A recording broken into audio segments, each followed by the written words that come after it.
A leaked voicemail from Joe Biden to his son, Hunter Biden, reportedly proving the president did speak with his son about his business dealings with China. The article that President Biden is referring to was published in the New York Times in December 2018. The Times reported a private meeting between the chairman of a now-defunct Chinese energy company and Hunter Biden at a Miami hotel. Mercedes, your reaction to this? If there's one voicemail, you can sure count on there being a lot more of them. That would be my reaction.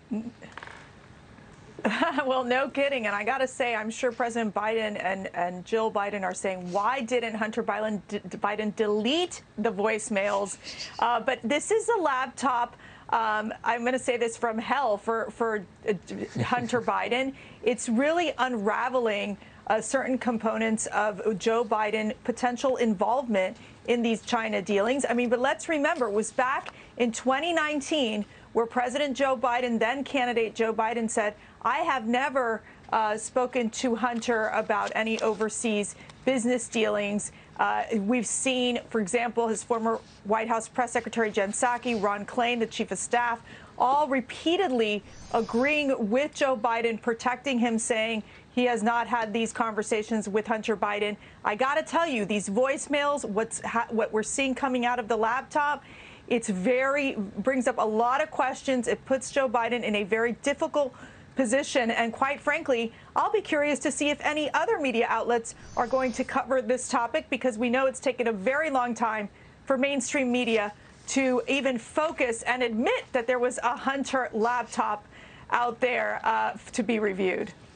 The New York Post always covers it, don't they, Ryan? Even when mainstream media and Twitter shut them down. Family business. I think you're clear. They were doing more than talking about it, maybe.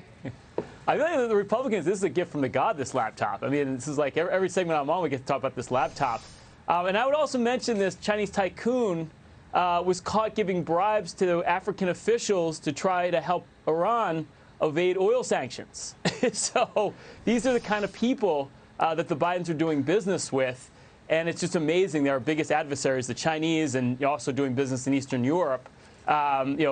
Essentially, these are the people that the Bidens are in cahoots with. This is very, very problematic. And clearly here, there's guilt.